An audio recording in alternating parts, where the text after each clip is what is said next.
اور شکر ادا کر رہے تھے کہ عمر شکر گزار ہے کہ عمر کی گردن پہ چلنے والی تلوار کسی مسلمان کی نہیں تھی۔ عمر اگر شہید ہوا ہے تو ایک مجوسی کی تلوار اور خنجر سے شہید ہوا ہے۔ ذرا سوچ دیکھیے، فکر دیکھیے، اور پھر آپ آئیے عمر فاروق اعظم کی بارگاہ میں۔ رات بھر عبادت کرتے، دن بھر عبادت کرتے، اور رات کی عبادت اس شان کے ساتھ ہوتی تھی کہ گلیوں میں ٹہل کر پریشانیاں لوگوں کی دیکھتے، اور صبح فجر کے وقت مسجد نبوی میں آ جایا کرتے تھے۔ فجر کا وقت قریب تھا، عمر فاروق اعظم مدینہ منورہ کی گلیوں میں گھوم رہے تھے، اور ایک گھر سے ماں اور بیٹی کے لڑنے کی آواز آ رہی تھی۔ غور کیجئے گا، اب جو میں کہنے جا رہا ہوں آپ کے دل کی کلی کلی کھل جائے گی، اور صراط مستقیم پر عمر فاروق اعظم کے قدموں کے نشان سورج اور چاند کو شرمندہ کرتے ہوئے نظر آئیں گے۔ ان کے قدموں کی تابناکی دیکھیے کہ آج 1400 سال کے بعد جمال رضا خان عمر فاروق اعظم کے مدینہ منورہ میں ٹہلتے ہوئے ان قدموں کا بیان کر رہا ہے۔ گھر کے اندر سے ماں بیٹی کے لڑنے کی آواز آ رہی تھی۔ عمر فاروق اعظم گھر کے قریب ہوئے کہ کیا بات ہے، کیوں لڑ رہی ہیں ماں بیٹیاں؟ ماں کہہ رہی تھی بیٹا صبح ہونے والی ہے، خریدار دودھ لینے کے لیے آنے والے ہیں، اس سے پہلے کہ دودھ خریدنے کے لیے لوگ آئیں دودھ میں پانی ملا دے۔ اور بیٹی کہہ رہی تھی ماں دودھ میں پانی نہیں ملاؤں گی۔ امیر المومنین خلیفہ رسول عمر فاروق اعظم نے اعلان کر دیا ہے کہ آج کے بعد کوئی دودھ میں پانی نہیں ملائے گا۔ ماں نے کہا کہ بیٹا ذرا سوچئے، عمر باہر کھڑے ہوئے ہیں اور اندر ماں بیٹی میں گفتگو ہو رہی ہے، دودھ بیچنے والی۔ ماں نے کہا کہ بیٹا مجھے بھی معلوم ہے کہ عمر نے منع کر دیا ہے کہ دودھ میں پانی نہ ملایا جائے، ایسا نہیں ہے کہ مجھے نہیں معلوم، مگر میں تجھ سے کہہ رہی ہوں دودھ میں پانی ملا دے۔ اس وقت یہاں پر عمر دیکھ تھوڑی رہے ہیں، تو بیٹی نے کہا کہ ماں اگر عمر نہیں دیکھ رہے ہیں تو کیا ہوا، خدا تو دیکھ رہا۔ سوچ دیکھیے، تو تھوڑا سا بکھر جائیے اور سمٹ کر اعلیٰ حضرت کے قریب آ جائیے۔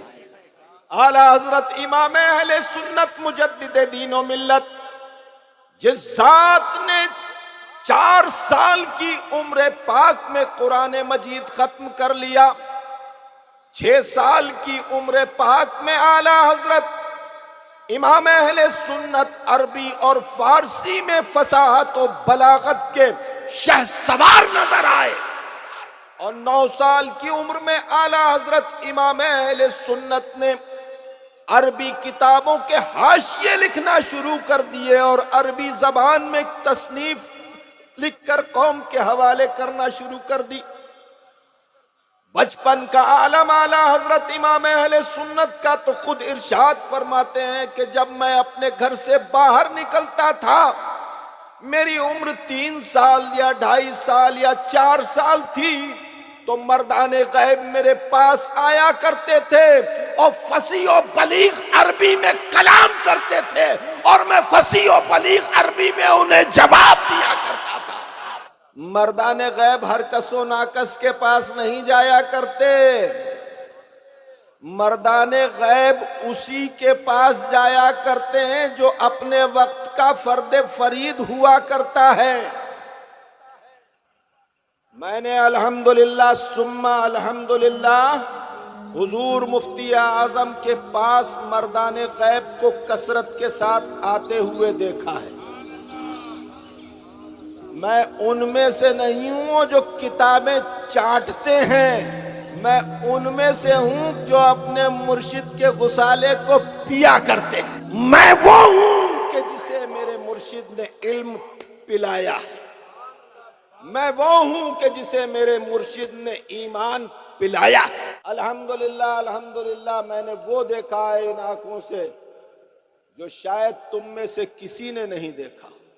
انشاءاللہ کبھی بتاؤں گا، اور جب بتاؤں میں تو اس وقت میرے ہاتھ پہ قرآن رکھ دینا تاکہ یہ ثابت ہو جائے کہ جمال رضا خان کا ایمان اس کے ہاتھ کے اوپر رکھا ہوا ہے، اور جمال رضا خان قرآن کو گواہ بنا کر بول رہا ہے۔ ایک جملہ مبالغے کے ساتھ نہیں بولوں گا، میں مبالغہ آرائی کرنے والا نہیں ہوں۔ اور یہ بچے جو تعریف و توصیف کرتے ہیں، الحمدللہ یہ تعریف و توصیف سے نہ میں خوش ہوتا ہوں نہ اس کی تمنا رکھتا ہوں، سمجھے؟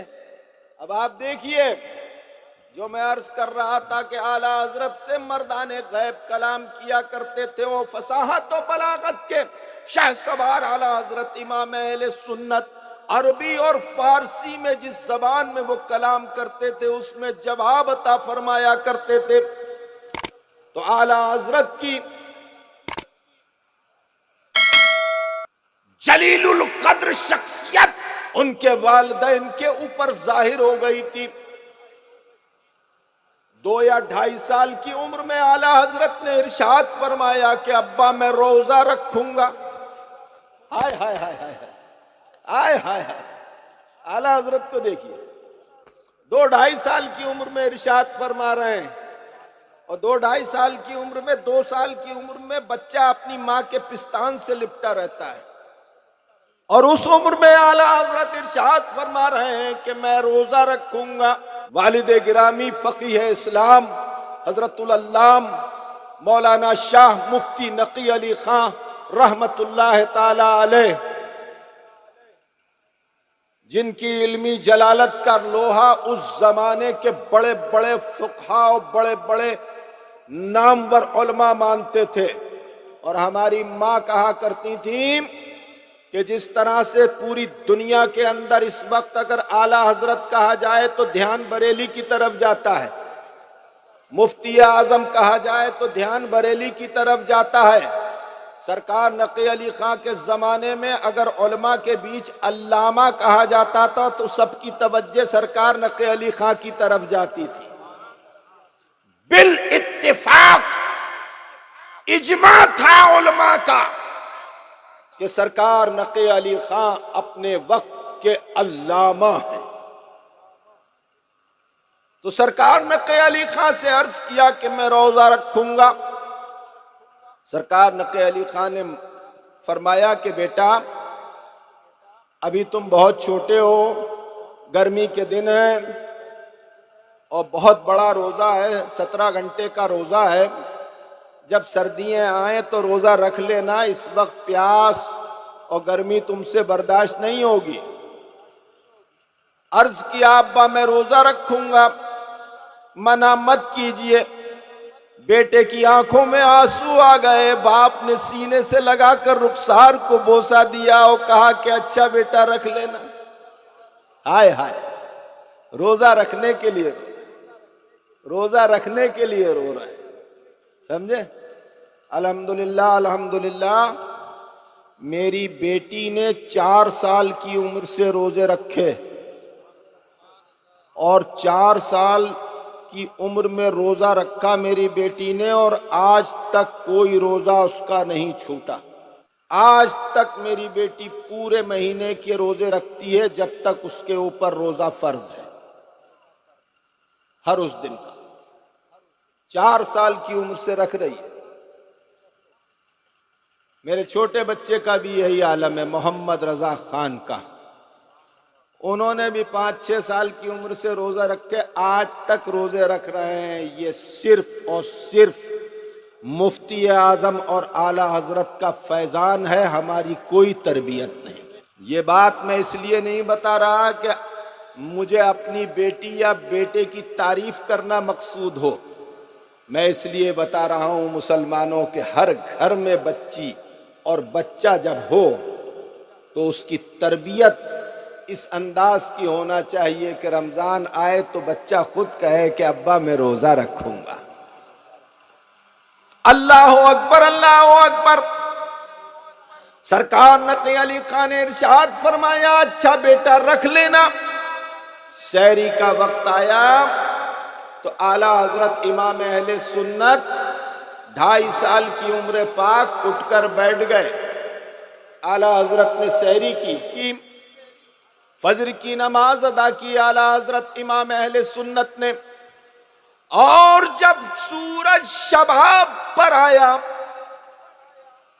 اور گرمی تڑپ کے برسنے لگی اور دھوپ کلکلا کر برس رہی تھی، بڑے بڑوں کے گلے سوکھ رہے تھے، تو سرکار نقی علی خان نے ارشاد فرمایا اعلیٰ حضرت امام اہل سنت سے 2.5 سال کی عمر کے اپنے اس شہزادے سے کہ بیٹا آؤ کمرے میں چلتے ہیں۔ کمرے میں لے گئے اعلیٰ حضرت امام اہل سنت کو۔ 2.5 سال کے امام احمد رضا اپنے والد گرامی کے ساتھ کمرے میں گئے تو دسترخوان بچھا ہوا تھا، ٹھنڈے پانی کے مشکیزیں رکھے ہوئے تھے، آئس کریم رکھی ہوئی تھی، دودھ اور برف کی، مرغا رکھا ہوا تھا، بکرا رکھا ہوا تھا، پکوڑیاں رکھی ہوئی تھیں، پاپڑ رکھے ہوئے تھے، لوازمات رکھے ہوئے تھے، اور پورے کمرے میں خوشبو پھیل رہی تھی۔ اپنے بیٹے سے 2.5 سال کے سرکار نقی علی خان نے کہا کہ بیٹا بیٹھ جاؤ۔ اعلیٰ حضرت بیٹھ گئے، ارشاد فرمایا بیٹا میں نے کمرہ بند کر لیا ہے، میں نے چاروں طرف سے کمرہ بند کر لیا ہے، نہ تمہاری ماں کو معلوم ہے، نہ تمہارے بہنوں کو معلوم ہے، نہ اور کسی کو اس کا پتہ ہے، تم پیٹ بھر کر کھا لو، میں کسی سے نہیں کہوں گا۔ باپ کی طرف نظر اٹھا کے دیکھا، کہا ابا آپ یہ کیا کہہ رہے ہیں؟ کہا بیٹا یہاں کوئی تمہیں کھاتے ہوئے نہیں دیکھ رہا۔ تو 2.5 سال کے اس بچے کا جواب تھا ابا اگر کوئی انسان نہیں دیکھ رہا ہے تو کیا ہوا؟ وہ عمر فاروق اعظم کے زمانے کی خاتون۔ دوستوں انسان بند کمرے میں تنہائی میں جو کرتا ہے نا اس کو بھی خدا دیکھتا ہے، 7 زمینوں کے نیچے جو کرے گا اس کو بھی دیکھے گا خدا کی نگاہ سے کوئی نہیں چھپا اور نہ کوئی چھپ سکتا ہے۔ کامیاب انسان وہی ہے کہ جو خلوت میں خداوند قدوس کا خوف رکھتا ہے۔ خلیفہ ہارون رشید نے ارشاد فرمایا اپنی کسی مسئلے کو لے کر، مسئلہ کیا تھا میرے ذہن میں اس وقت نہیں، بہرحال آپس میں بحث ہوئی تو ان کی بیوی نے کہا کہ تم جہنمی ہو، تم جہنمی ہو۔ تو خلیفہ ہارون رشید نے ارشاد فرمایا کہ اگر میں جہنمی ہوں تو تجھے 3 طلاق۔ ایک دم سناٹا چھا گیا۔ آپ کی زوجہ نے کہا کہ یہ کیا کہہ دیا آپ نے؟ میں نے تو دوران گفتگو بس ایسے ہی کہہ دیا تھا۔ خلیفہ ہارون رشید بڑے متقی تھے، بڑے پرہیزگار تھے، علماء کی قدر کرنے والے تھے۔ اب کیسے معلوم ہو کہ خلیفہ ہارون رشید جنتی ہیں یا جہنمی ہیں؟ چنانچہ بڑے بڑے علماء کو بلایا، فقہا کو بلایا، کوئی جواب نہیں دے سکا۔ اس وقت خلیفہ ہارون رشید نے امام شافعی کو بلایا، اور امام شافعی سے کہا کہ غصے کے عالم میں میری زبان سے نکل گیا کہ اگر میں جہنمی ہوں تو تجھے 3 طلاق. اب بتائیے کہ میری بیوی کو طلاق ہوئی یا نہیں ہوئی؟ تو امام شافعی نے ارشاد فرمایا کبھی ایسا بھی ہوا کہ تم گناہ کرنے پر قدرت رکھتے ہو اور اللہ کے خوف سے تم نے گناہ نہیں کیا ہو؟ تو خلیفہ ہارون رشید نے عرض کیا کہ ایک بار نہیں ہزاروں بار ایسا ہوا کہ میں گناہ کرنے پر قدرت رکھتا تھا، مگر مجھے دل میں خیال آیا کہ خدا دیکھ رہا ہے تو میں نے اس گناہ کو نہیں کیا. تو امام شافعی نے ارشاد فرمایا تو تم جہنمی نہیں ہو، جنتی ہو. طلاق نہیں ہوئی. تو میرے دوستوں، کامیاب انسان وہی ہے کہ جس نے خلوت میں خدا کو یاد رکھا. اعلیٰ حضرت نے جو ارشاد فرمایا، اب دیکھیے مدینہ کی گلیوں میں عمر فاروق اعظم ہے، اندر ماں بیٹی کے بیچ جھگڑا ہو رہا ہے، اور بیٹی نے کہا کہ اگر عمر نہیں ہے یہاں تو کیا ہوا، خدا تو دیکھ رہا ہے. عمر فاروق اعظم کی آنکھوں میں آنسو آ گئے. عمر فاروق اعظم اپنے گھر پر آئے اور اپنی زوجہ کو بلایا اور کہا کیا تم اپنے بیٹے عبداللہ کا نکاح کرنا چاہتی ہو کسی نیک بچی سے؟ کہا ہاں. تو کہا کہ اگر تم کسی پاک دامن نیک طیب و طاہر اور متقی بیٹی سے اپنے بیٹے عبداللہ کا نکاح کرنا چاہتی ہو تو اس دودھ والی کے گھر پہ چلے جاؤ، اس کی بیٹی کا ہاتھ مانگ. اس دودھ والی کے بیٹی سے اپنے شہزادے کا نکاح عمر فاروق اعظم امیر المومنین نے کر دیا، اور اس دودھ والی کی بیٹی کے بطن سے ایک لڑکی پیدا ہوئی. اس لڑکی کی اولاد میں پہلی صدی کے پہلے مجدد عمر ابن عبدالعزیز پیدا ہوئے. جب شکم پاک ہوتا ہے، جب ماں کا شکم پاک ہوتا ہے تو اس ماں کے شکم سے تولد ہونے والا کبھی عبد القادر ہوتا ہے تو کبھی غریب نواز ہوتا ہے، کبھی بختیار کاکی ہوتا ہے تو کبھی نظام الدین اولیاء ہوتا ہے، کبھی صابر کلیری ہوتا ہے تو کبھی غوث بنگالہ ہوتا ہے، کبھی امام احمد رضا خان ہوتا ہے تو کبھی مفتی اعظم ہوتا ہے. ناپاک برتن کے اندر ناپاک چیز رکھی جاتی ہے، پاک چیز نہیں رکھی جاتی. زمزم کو شراب کے برتن میں نہیں رکھا جاتا اور شراب کو زمزم کے ساتھ نہیں ملایا جاتا.